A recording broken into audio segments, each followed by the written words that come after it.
Vamos lá, Atos 24, a partir do verso 22, eu coloquei por tema para nossa reflexão, cristão atraente.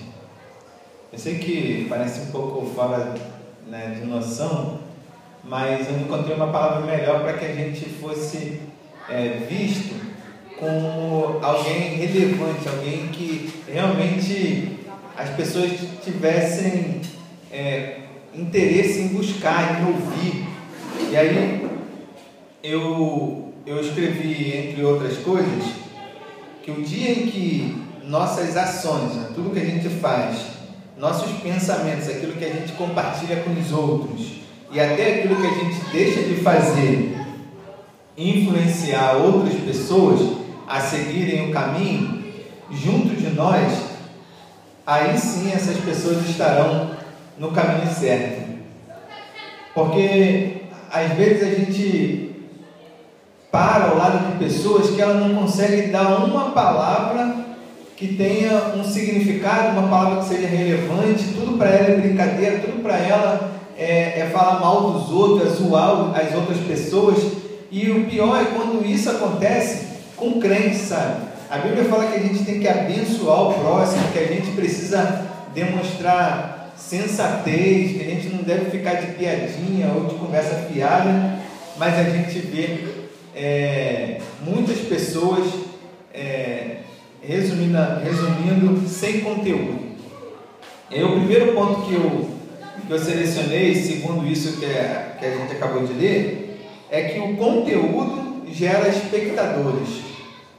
Paulo, ele está preso, né? A gente já estudou isso até agora, mas uma das coisas que mais me chama a atenção é que Félix sabia, a Bíblia fala que Félix já sabia um pouquinho do caminho, mas que ele tinha interesse, ou seja, Félix já tinha escutado sobre Jesus, e Paulo, nesse momento, é aquela pessoa que o governador fala assim: não, esse cara aí, apesar dele tá preso, apesar dele ser um detento, né, ele está cumprindo pena, ele tem alguma coisa a me ensinar.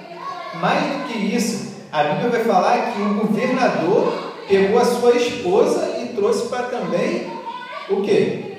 Aprender com um presidiário, com um detento. E isso, a Bíblia descreve que foi por cerca de 2 anos. Trazendo para os nossos dias, será que alguém está interessado em ouvir alguma coisa daquilo que a gente tem para dizer? Será que talvez se eu não tivesse estudado, se eu não tivesse pesquisado, vocês estariam aqui me ouvindo? Se eu estivesse falando aqui, contando piada, eu não sou, estivesse cantando, principalmente, né? Mas, resumindo esse ponto, se a gente não tiver conteúdo, se a gente não tiver profundidade naquilo que a gente fala, que a gente vive, as pessoas não estão nem aí para a gente. O dia em que tivermos conteúdo, teremos espectadores.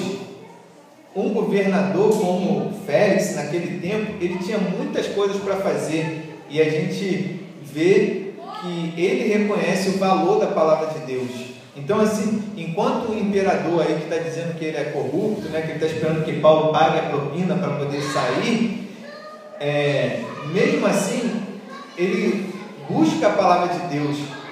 E tem muito crente que só escuta a palavra de Deus, né, escuta na igreja, escuta na televisão, escuta no rádio, mas não busca, não quer conteúdo, ele quer informação. Igual esse mundo de hoje em dia. Você tem uma pergunta para fazer, em vez de você estudar, o que você faz? E eu também faço isso em muitas questões. Vai para o Google. Aí você quer responder alguém, igual aquelas enquetes de Facebook, né? A pessoa não tem conteúdo, ela quer falar alguma coisa, ela joga lá no Google, aí o que o Google fala para ela pega, cola e joga lá no Facebook. Ou seja, os cristãos, ou se você quiser ser relevante para aqueles que estão à sua volta, você precisa estudar, você precisa ter conteúdo. Depois a gente vê que o estudo, o que Félix está interessado em saber? E aí eu coloquei como segundo ponto, seus atos, você e as consequências. Paulo está ensinando para ele, ou a Bíblia diz que ele estava interessado em ouvir sobre justiça, sobre domínio próprio, sobre o fim do mundo. A gente está interessado em saber sobre justiça, ou sobre as injustiças que insultam os céus, como o cântico do cantor cristão, ou como eu entendo que a injustiça é um insulto a Deus, porque eu creio que Deus fica muito triste quando ele vê um semelhante, ou um filho dele, uma criatura dele, sofrendo, sendo oprimido, sendo perseguido, sendo escravizado. Pega essas crianças lá, que tá bravo, manda descer.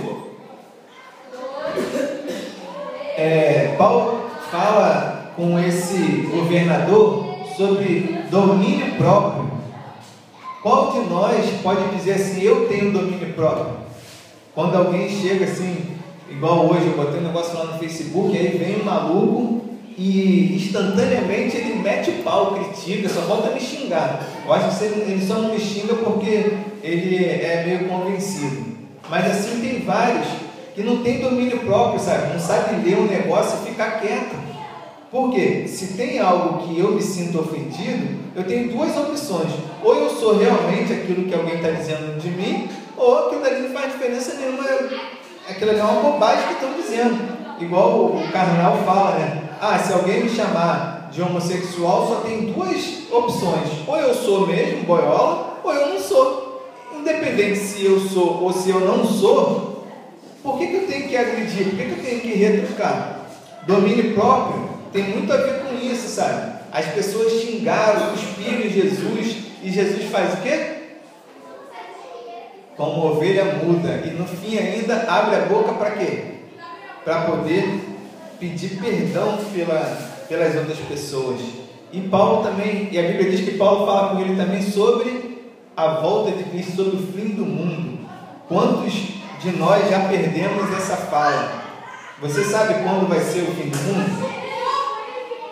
Talvez você não saiba, assim como eu não sei, mas que nós precisamos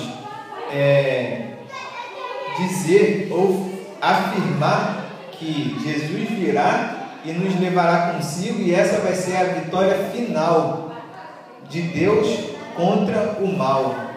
E aqueles que são do mal irão para o inferno, mas aqueles que são de Deus irão para o céu.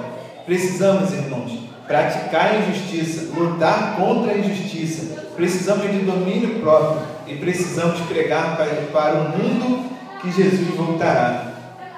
Por último, esses textos trazem para mim a clareza do cuidado de Jesus. E aí você vai falar assim, como que Jesus está cuidando dele se Jesus deixou ele ser preso? Se o cara está preso. Mas Félix vai dizer o quê? Não, ele pode, vocês levem ele preso, mas não impeçam os deles de visitar. Não impeçam que os crentes venham visitá-lo, e assim você pode imaginar o quê? Que o crente ia e fazia um culto, o crente ia, levava um bolo. Pastor, mas ele está preso, vou chegar aí.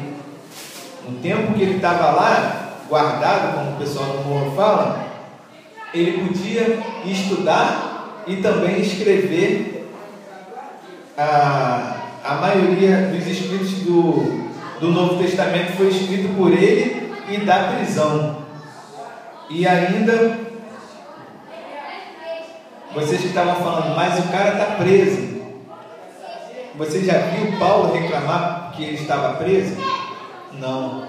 E a gente aprende com isso o seguinte: não devemos murmurar, não devemos nos queixar, e devemos sim louvar a Deus. Uma das coisas claras, no estudo bem, há bastante tempo que a gente fez, mostra que Paulo e os companheiros dele estavam na prisão fazendo o quê? Vida, céu, o que eu estou fazendo aqui? Era isso? Não, eles estavam louvando ao Senhor e aprova o Senhor naquele momento de abrir as portas da cadeia para ele sair.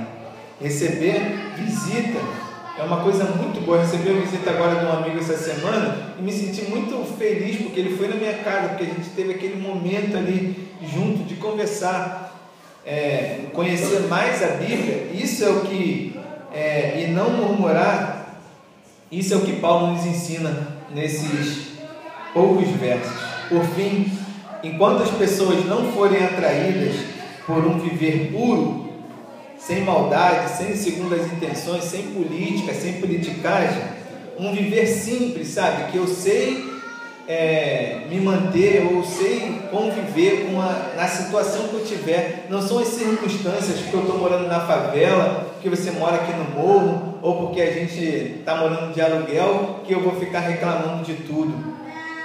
E um viver saudável, sabe? Buscando as coisas que fazem bem para o corpo, que fazem bem para a sua mente, para o seu coração. Enquanto as pessoas não forem atraídas por esse nosso viver, elas continuarão sendo enganadas pelo hedonismo da época, que é tudo pelo prazer. A pessoa bebe porque ela quer se sentir bem, mas ela não consegue ficar sem beber e ainda assim se sentir bem, porque ela precisa consumir, ela precisa pagar, ou o bem-estar dela custa alguma coisa.